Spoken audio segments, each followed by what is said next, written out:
Hello and welcome to Pluribus Unum's Fireside Chats. Not as good as FDR's, but hey, it's something.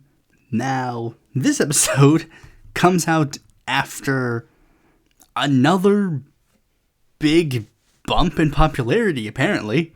I apparently have now 1,340 subscribers, with the latest video getting 2,000 views in 2 days as of the day I'm recording this.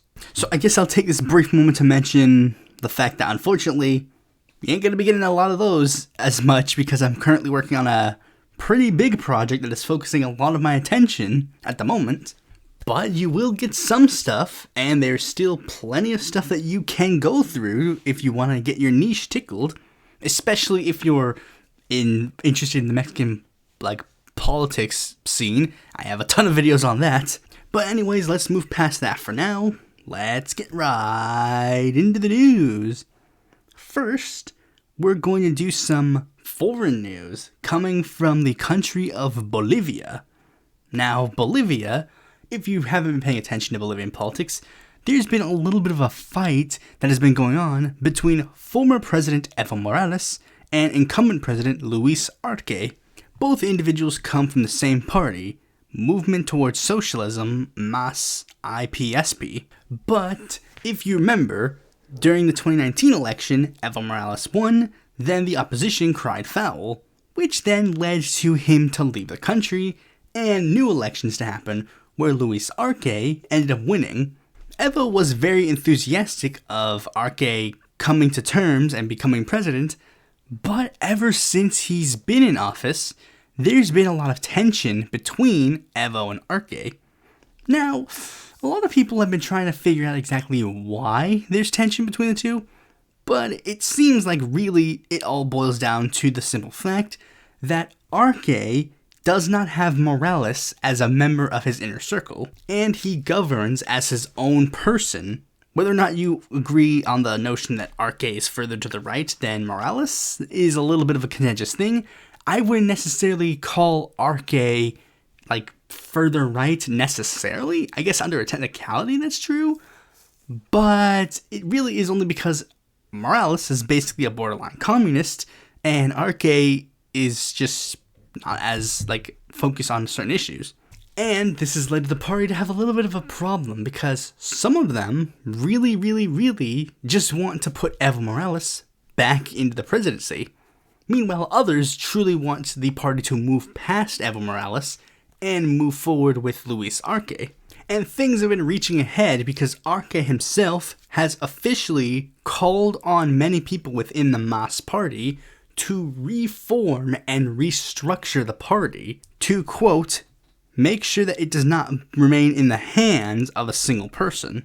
And he's tried to reach out to Evo Morales to try and fix some of the issues that his faction has with Evo, but unfortunately, Evo doesn't want to hear it, and his faction has remained firm and just 100% staying behind Evo Morales. To the point where they are trying to push for Evo Morales to be the candidate of MAS in the upcoming elections, despite the fact that the Electoral Tribune has actually stated that Evo Morales is not allowed to run for election.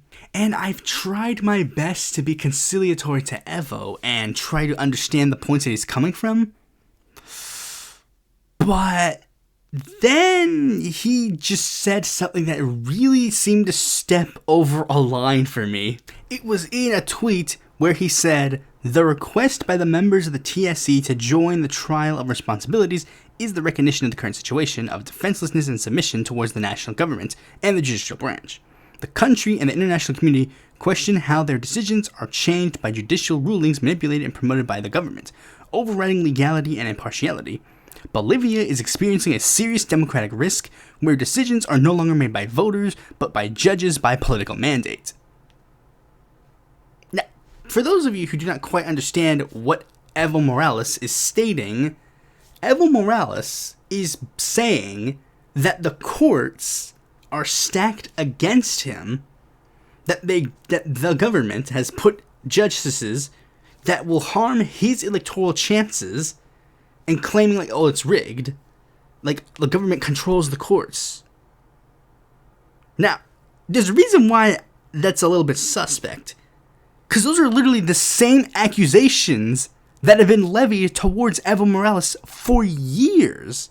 This is literally the exact same justification a lot of people in the West use to prove that Evo Morales is a corrupt dictator. When Evo's at the point where he's literally using the literal same accusations that have been levied against him, I think it's kind of time that he's kind of getting out of place. Alright, so next foreign news story comes from the UK. Plan to ban sex education for children under 9. The schools in England will be banned from teaching sex education to children under 9 in new government guidance expected to be published on Thursday. BBC has not seen the new guidelines yet, but a government source has said that they also included bans to ban any children from being taught about gender identity. Head teachers have said that there is no evidence of widespread problem with age-inappropriate materials. One union has said the review is politically motivated. The statutory guidelines on relationships, sex, and health education, which schools must follow, is currently under review. So basically, if you don't remember, the UK has been currently facing a lot of issues in regards to trans rights. And one of the big things is some people are claiming that you can't teach about trans people in school. So many people are trying to ban teaching about trans kids in school. And unfortunately, that has led to a big problem, because it's like, well then, what about just sex education in general? So then people are like, okay, let's just ban sex education in general. Which is a terrible idea. Because the fact of the matter is, sex education is literally one of the most vital tools that is used in school. Quite literally, it's one of the main reasons why I think people should go to public schools. I've stated this before in previous podcasts, but the truth of the matter is, a lot of people, the school system in regards to sex education, that's the only way they're going to legitimately learn about sex education through a actual good mean. They're not going to learn it at home. The closest thing they're going to get is learning it through the internet. And do you really want your kids to learn about that stuff on the internet? Really? I've said this before in regards to a lot of this kind of topics. It's like, where do you want them to learn it? Because if they don't learn it here and they don't learn it at home, they're going to find somewhere else to learn it. And you know who's going to teach them? It's either going to be a pervert who's going to teach them in the worst possible way, or through the internet and the plethora of perverts that are there. From my personal experience, I never had the talk. I would be genuinely surprised if any of the people who comment here that are in this channel, that I wouldn't be surprised if any of you guys had the talk, because it's seen as a taboo. Parents don't want to teach kids about it, and that's one of the weird logics that I always have with that. Parents say it should be up to the parents to teach the kids, but then they don't teach the kids. They get mad that the schools want to teach the kids things that they don't want to teach. And the things that they will teach kids are just blatantly what? What are you talking about? And of course, this is done through a scheme to basically try to avoid teaching kids about, trans people and LGBTQ issues, which should be very much intrinsically linked to this kind of topics, because that's literally very important to learn. Let's put you in a hypothetical. Your child is struggling with their sexuality. Who do you want them to learn about that from? Do you want them to learn it from a trusted member of the community that has a public record, that even if something bad hypothetically happens, there's a record that you can actually go to and get them fired? Or do you want them learning from some pervert behind the corner? Because the truth of the matter is, those are going to be the only two options. And that directly leads into the next part of why sex education is vitally important.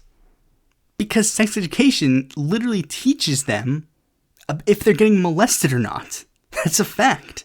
It's an objective fact. Literally, people will be like, me and my uncle have been doing all this stuff, and I only now just learned through this sex education class that he's been raping me. What?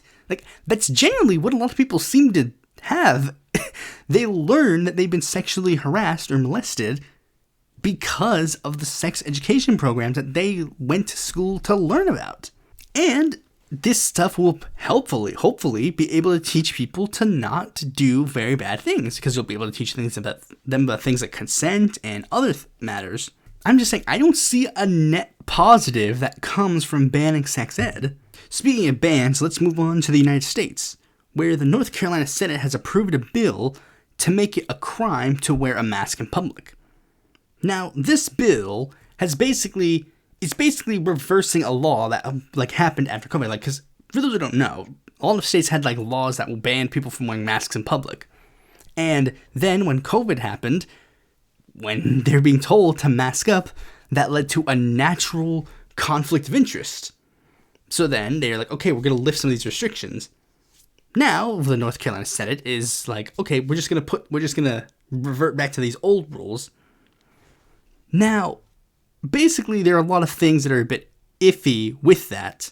Many of the Democratic senators down here pointing out the fact that this is basically, they're worried that this could lead to a slippery slope where people who wear the COVID masks will get arrested or face legal fees or penalties for wearing a mask in public, even if they're legitimately immunocompromised.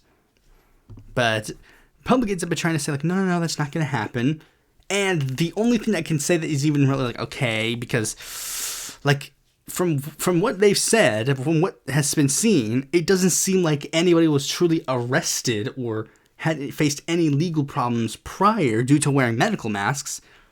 The real problem is where it gets into how far does this count? Because not everybody has worn a medical mask to prevent the spread of COVID-19. A lot of people wore felt masks. Does that count? And of course, there's a very obvious fact. This is being brought up right around the time that a lot of people are wearing masks to go protest against the Israeli apartheid that's going on. So clearly there's a lot more motivations in that regard than I would think about COVID. But, I would generally say this probably isn't the best idea. But anyways, speaking of not good ideas, let's move on to talking about some elections that have been going on as a moment. There are really only two that I'm mentioning. And first is coming from Maryland.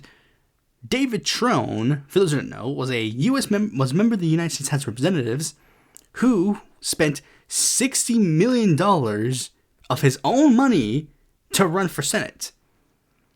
He ran a very big campaign. He was basically considered one of the de facto candidates. He was considered the safe choice.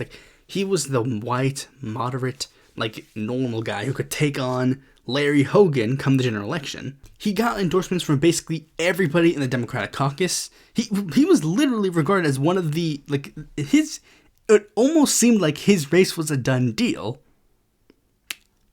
But then came a very interesting thing that happened on the House floor, where during a committee hearing, David Trone accidentally said a racial slur during the hearing. And literally from that moment onward, Angela Brooks was basically guaranteed the nomination.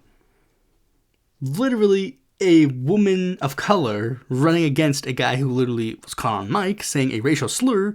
Again, immediately, his campaign was immediately doomed from the start. And I find it hilarious because he spent millions of dollars of his own money on this race. It's pretty funny that he just failed this immediately. Literally, the first indication that I knew that he was failing was because one of the people that a lot of nationwide Democrats were trying to get to run for the seat was Jamie Raskin. And Raskin, after some pressure, decided not to run for the seat and then made a statement saying that he would not endorse any candidate in the seat because he didn't see any problems with any of them. Then Trone does that, and he immediately endorsed Alsobrook. So it was yeah, she won. She was the better of the two candidates, if I remember correctly, but again, it's because David Trone was this neoliberal stooge. Meanwhile, Alsobrooks is a normal Democrat, so it's to the left of him to an extent. But whatever. Everything will be fine there. Speaking of everything that'll be fine, Nebraska seems to have something that is very much not making the race fine. Well, fine for some people, not fine for others. So the Nebraska Senate race has been one that I haven't really talked about a lot, but it is quickly shaping up to be basically on the same level as previous Senate races. For those who don't know, Nebraska has not had a normal Senate race since 2020. Well, 2020, for those who don't, if you don't remember, Nebraska was the seat that Ben Sasse had previously. And, in 2020, he ran, and then the Democrats ran somebody, but then it turns out that that Democrat sexually harassed people, so then they ended up getting someone else named Preston Love to run a write-in candidacy against this Democratic nominee, Chris Janikek, and that seat is now up for grabs as a special election, which Preston Love is running as the official Democratic nominee in this Senate seat, but neither of those are the normally scheduled Senate election, which is also shaped up to be a very interesting race because of one factor that happened almost immediately. It was when a man by the name of Dan Osborn decided to run for the seat. Dan Osborn was a Democrat up to 2016 and is now a registered independent. He's a union activist who has been basically trying to run a campaign, like an independent candidacy, against the incumbent Republican, Deb Fischer. And things seemed interesting very early on because apparently there was a poll that was conducted that showed that Dan Osborn had a very slim lead against Deb Fischer on a one-on-one race. The poll's methodology has been questioned, but people were like, oh, wait, hold on. Like, when they saw that made a lot of people start looking at this Senate seat and going, So, Dan Osborn started talking a little bit with many of the other parties in the area to try and make sure that the field would remain, let's just say, very two-party system-esque. While he did have some discussions with the Libertarian Party, people were way more interested in his discussions with the Nebraska Democratic Party, especially considering the Nebraska Democratic Party is already known for playing a little bit crazy and loose with some things. With it seemingly being an open secret that Dan Osborn would effectively run as the Democratic nominee. Like, he would still campaign and run as an independent, but the Democrats would endorse his candidacy. To the point where when he would tweet out things that saying, like, I'm a truly independent candidate, people would say, yeah, independent, quote unquote, and then post a picture of him at a Democratic rally event with Preston Love, the nominee in the special election. With it seeming like the Democrats were going to be focusing all of their attention on the special election and essentially leave the normal election blank because they didn't file anybody in that primary, with it apparently being that they were going to officially announce an endorsement of Dan Osborn on May 18th. But then, on May 15th, Dan Osborn dropped a major bombshell stating that he would not seek the nomination of any party, no endorsements, no parties, nothing. Making this big tweet like, oh, now that I'm going to be the only candidate running against Deb Fischer, everybody's going to start funneling all their money, or everybody's going to start coming to me. No. I reject all of your support. I'm only supporting working people and blah, blah, blah. Like, he did that. Which the Nebraska Democratic Party literally just said, wait, you literally said that, part of the reason why he got so popular was because the Nebraska Democratic Party has been helping him spread his message to Nebraska voters. So he literally is just like, yeah, sorry, bro, I used you, and I'm tossing you to the side. And the Nebraska Democratic Party can't do anything because they didn't file any candidates in the primary, so they don't have a spot. So now, last minute, the chair of the Nebraska Democratic Party is literally trying to find somebody to run a write-in candidacy against Dan Osborn, effectively trying to tank his chances at it being somewhat notable.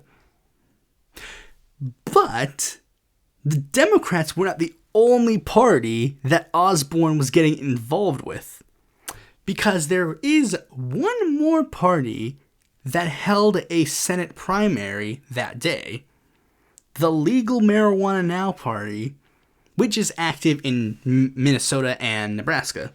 Dan Osborn supports marijuana legalization, so you would think that he might be in talks with them in some capacity, and he was, but not in the way you think. There were two people running in the primary, Ken Peterson and Carrie Eddy. Peterson has alleged that Osborn and his supporters came to him and actively told him that if you get the nomination, you should drop out and endorse Osborn so that we have a united front against Deb Fischer. But what's even more damning is that Carrie Eddy has actually been receiving money from Dan Osborn. She's received $30,000 for her bid. Now, to give you an understanding, she got 679 votes. It's not that big of a deal to, like, it's not worth that much money. And apparently, Carrie Eddy is also a former Democrat who was running exclusively to drop out come the general election. But what gets even crazier is the fact that they had to do some reevaluating of the plan, because the plan was Carrie Eddy was originally going to run, drop out, and then endorse Osborn. But they learned she can't do that early. Like, she can't do that now, because if she does, the Legal Marijuana Now Party can literally just pick a new nominee. Because they held a primary, they have the legal right to support a new nominee. The Democrats can't pick a new nominee because they didn't run a primary. But since the Legal Marijuana Party did run a primary, they can pick a new nominee. With the Legal Marijuana Now Party chair Mark Elworth going so far as to say that he will either run in the candidacy himself or give the Democrats the opportunity to nominate somebody on their ticket. So Dan Osborn, he's a little bit of a conniving weasel. He played the Democrats, the Legal Marijuana Party, and I guess to an extent the Nebraska Libertarian Party for fools. He played everybody for damn fools. I can't even really be mad at him. He did it well. He did it well. With that out of the way, let's move on to the main topic of this video. Unfortunately, it is a canceled video that is the subject of this video. A lot of you are newer, so there's a good chance you guys do not know about this. But around the beginning of this year, like at the end of last year, I put out a video that was basically a simple question. It was, who is the greatest leftist? Basically, it was a video project that I had in mind that was kind of inspired by J.J. McAuliffe to an extent.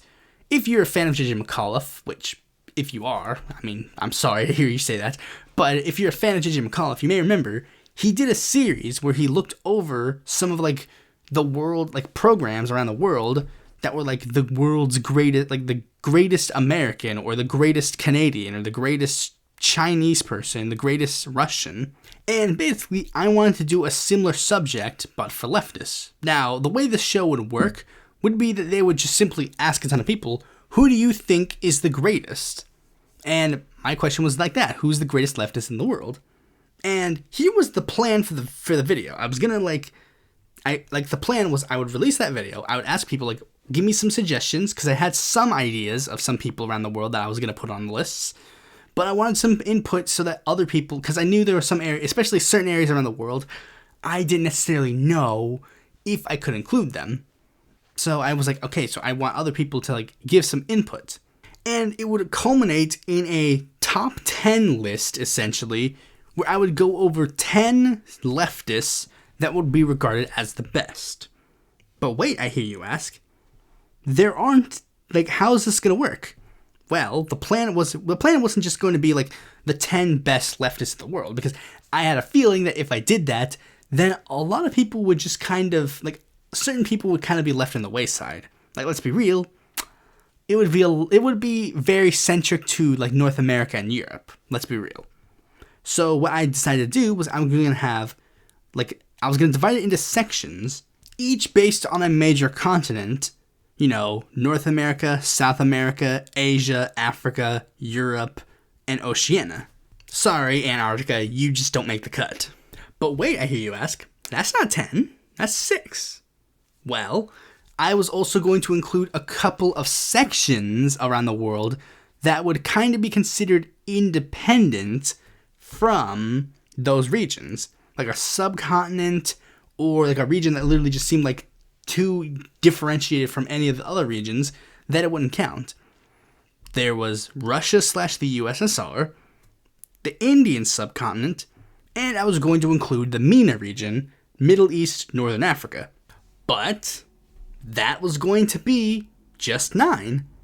Well, that's when the last plan came in, where I was going to take those 9 and then I would do another poll, because the whole point was that I was going to do polls for each of these ones, like Twitter polls for each of these individuals. And the plan was that I would eventually like put all of them together in a poll, then people would vote on that. And whoever won that poll, I would elevate to the number 1 position to be the greatest leftist in the world. And the person who got second place in their region would be elevated to take their spot.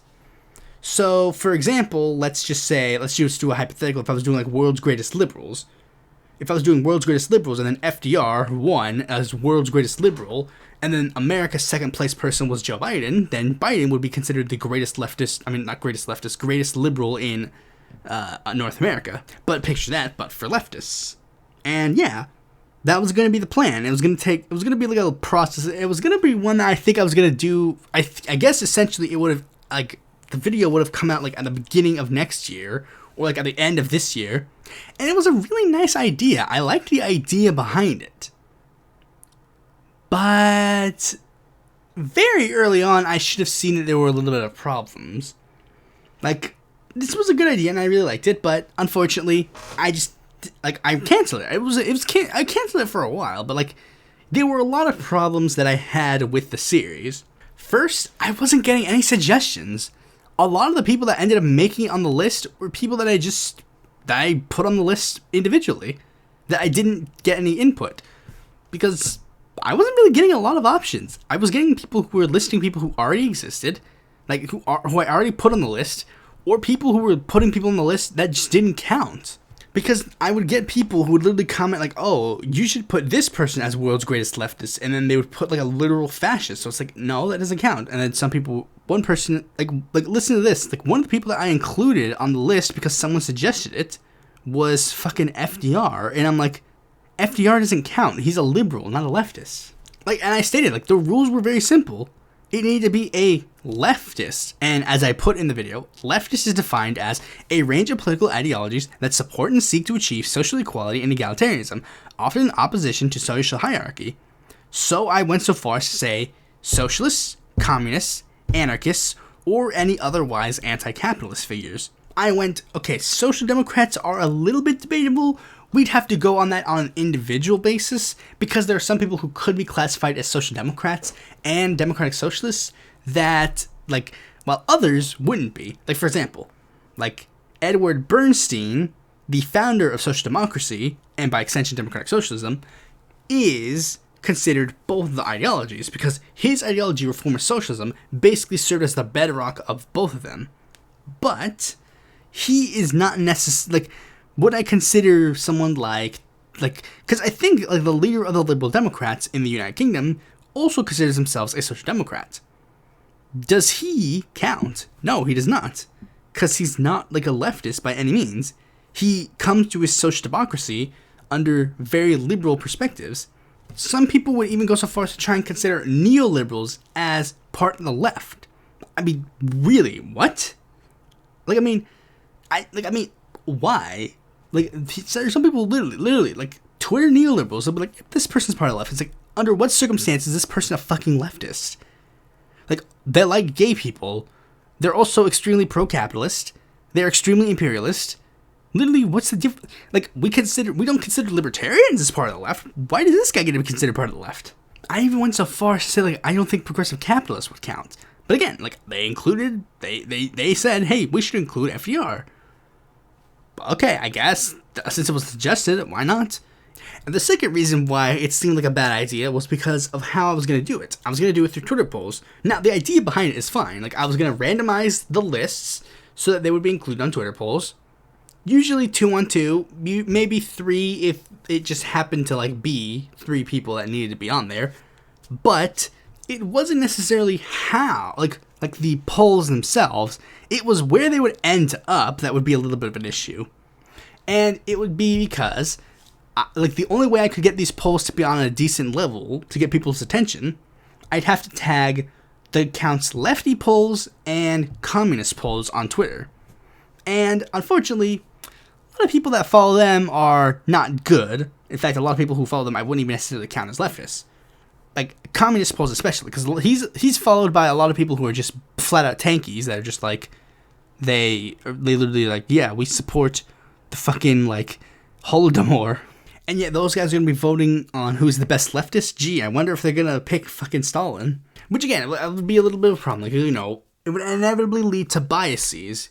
Because sometimes I tried my best to not vote in the polls, but sometimes I did vote in the polls to, like, get some attention, like, to get some, like, momentum going to see people vote. But I would be fair. I would only limit myself to 1 vote. Like, I had 1 alt at the time, so I would only limit myself to 1 vote. And it was really, really, really to avoid, like, really, really reactionary, right, like, left-wing people to be involved in the polls. But sometimes it worked, sometimes it didn't. I never really knew that bias was going to come out, but, like, that's the point. It's the point. The point was I wanted to spread it as far and wide as I can. So, like, anarchists and fucking tankies and, like, left libs would be voting on the same poll. Because it's like, everybody gets to have an input. And, I mean, at first, things were going fine. But then, I guess communist polls just stopped caring about Twitter. So they stopped posting, and they stopped retweeting my polls, and the polls just started dying. And it's like, what's the point? I'm not doing a poll that's going to get 5 votes. Because that's what the last poll that I did. It got like 5 to at most 10 votes. When the earlier polls got like 40 votes. And there was also a problem because sometimes people would vote on some polls but not others. Because it'd be like one of the polls in a thread would get like 115 votes. And the next poll would get 45 votes. It's like, that's not fair. And I would get some complaints from people that are like, really? These are the people you chose to be representatives of this people? It's like, gee, I wonder if I fucking asked people months ago if you would include some people on the list. I wonder. It's something that kind of bugs me, but sometimes it doesn't bug me. Like when it happens on videos, it doesn't bug me as much because it's like, I enjoy making videos, and it's like fun. And I like it when people watch my videos. So, like you know, because, like, sometimes I'm going to comment on the one video, especially, like, when I get a bump and some new people show up. It's like, can you do this video? And it's like, hey, I already made that video. That's cool. But then it's like, when you do a poll, it's like, gee, you fucking idiot. How dare you?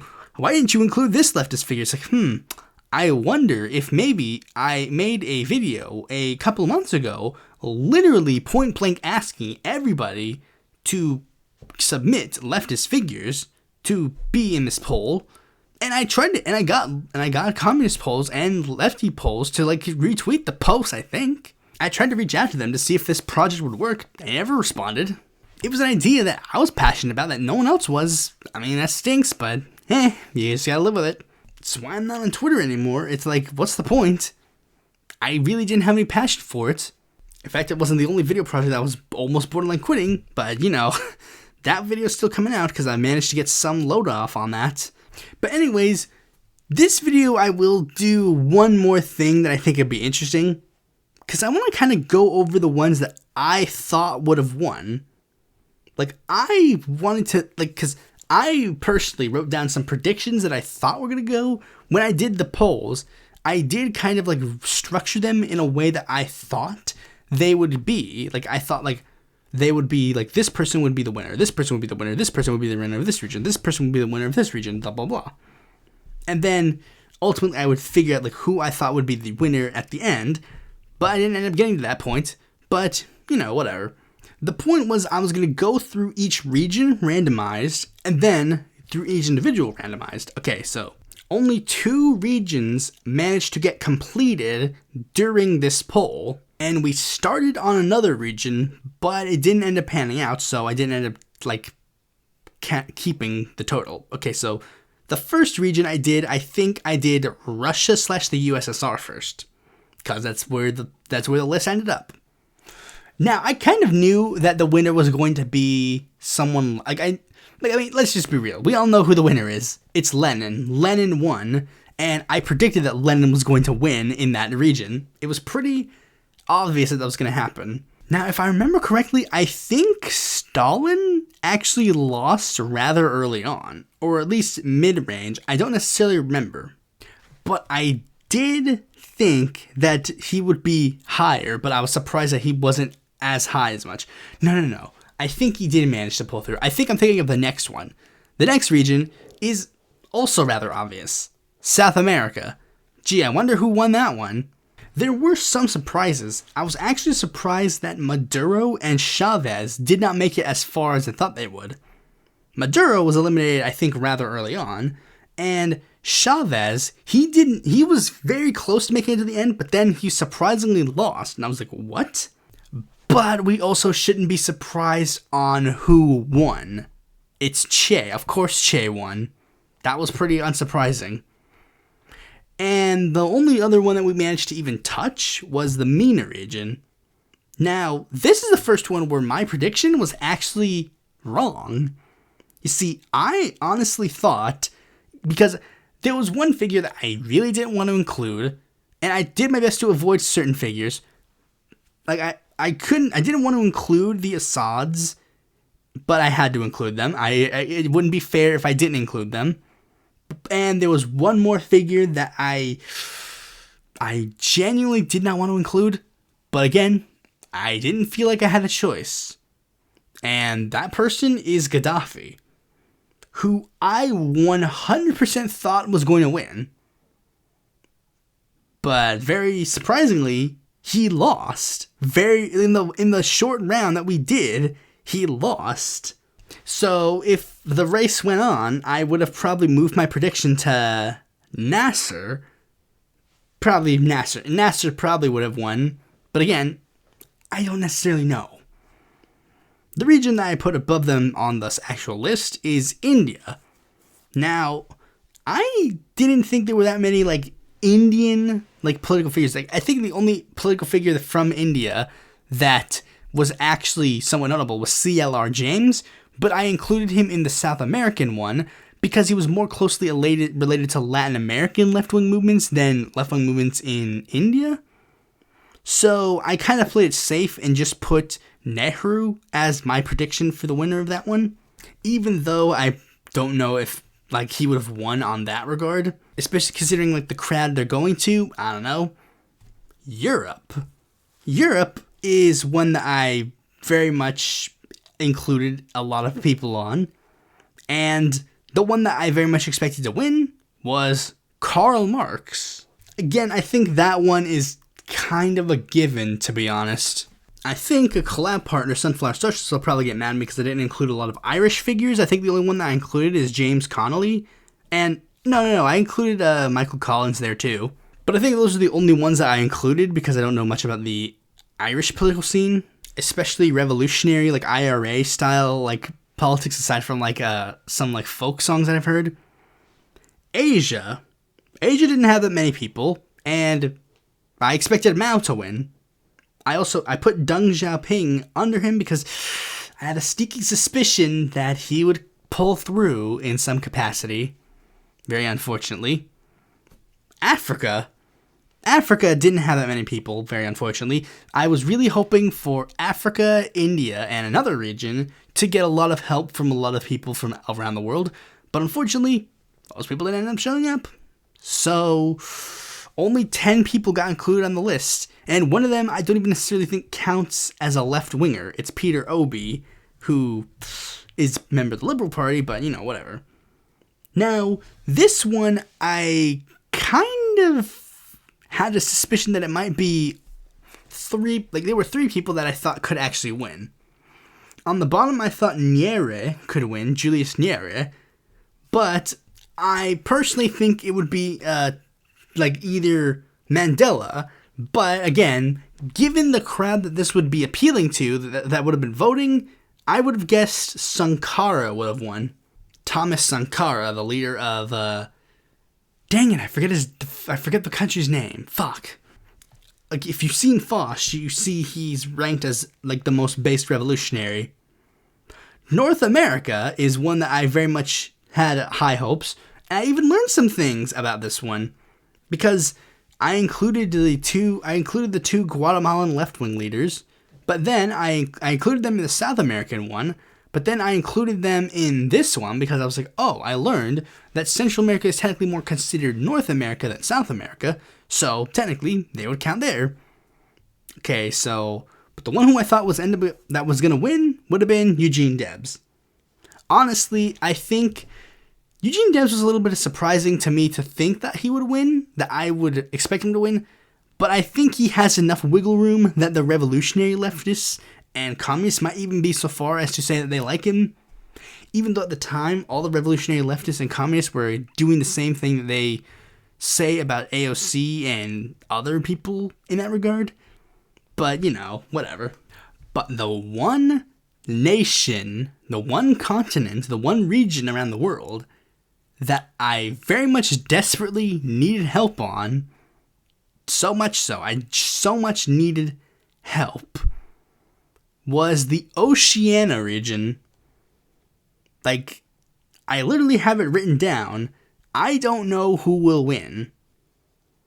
And I don't think any of the people that I included on the list are remotely left-wing. I think a lot of them are social democrats, if not all of them. Like, here are all the people that I included. And this will be funny. Laugh at me if you're an Australian, New Zealand, or other thing leftist. The people that I included on the list were Chris Watson, John A. Lee, Harry Holland, Billy Banjo, Ken Douglas, Vic Wilcox, Peter Fraser, Tama Powada, Norman Kirk, and Michael Joseph Savage. I think some of those might be more socialistic than others, but I think broadly they're all still social democrats. I genuinely didn't know who would win. And the only reason that the list is so bad is because I didn't necessarily know if I was allowed to count the Maori party in New Zealand as left-wing. Like, it didn't really start getting, like, somewhat left-wing until, like, recently. And I didn't necessarily know if it, like, technically counted ideologically as left-wing.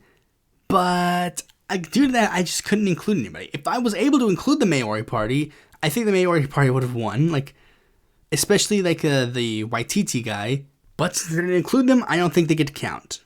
Now, to give you one little extra bonus, I might include this as, like, a Photoshop at some point. Like, maybe as a, not as a tweet, because I don't use Twitter anymore. Maybe as, like a Discord thing.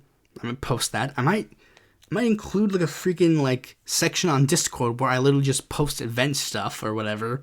Just because, I mean, again, better than Twitter, I guess. I'm going to go over all the regions and say who I would have chosen as the best leftists in these regions. Alright, so here we go. In the MENA region, I would have chosen Ayman Odeh because of Palestine issue, Free Palestine. And as a close second, maybe I would have chosen Yasser Arafat. For the India subcontinent, I would have chosen Jawaharlal Nehru. For Russia, USSR, I would have chosen I guess I would have been like a basic as everyone else. I probably would have chosen Lenin by default. With the close second being Ilya Ponomarev, who was, for those who don't know, he's the Russian senator who was like the only person who voted against their like anti-LGBTQ bill and was one of the few to speak out against the invasion of Crimea, and he also is now currently evading Putin for being like supportive of Ukraine, due to the fact that he doesn't believe that Russia should be invading them. For Oceania, I would have chosen Waititi if he was included as an option, but since he wasn't, blank. Europe, I would have probably chosen like personally, I probably would have chosen. My two people would have probably been Clement Attlee or Jeremy Corbyn, personally. For Asia, I would have probably chosen Inejiro Asanuma, if I remember correctly, he's the guy who got assassinated by the far-right guy, with maybe Taro Yamamoto as a second. For Africa, it would have been Sankara and Mandela. Not necessarily in that order. For South America, I would have probably chosen Lula and Che. Again, not necessarily in that order. And in America, I would have probably chosen Eugene Debs and either Bernie or Zapata or Cardenas. Like, North America is the one where I have a lot of other figures that I could genuinely say is a good supportive. And I don't know who I would have chosen as best in the world, so we'll just leave it at that. Thanks for watching this video. Be sure to like, comment, share, subscribe, and click the bell to be notified when a future video of mine comes out. And if you're interested in more content from me, you can go to my website, follow me on Twitter, join my Discord, or consider supporting me on Patreon.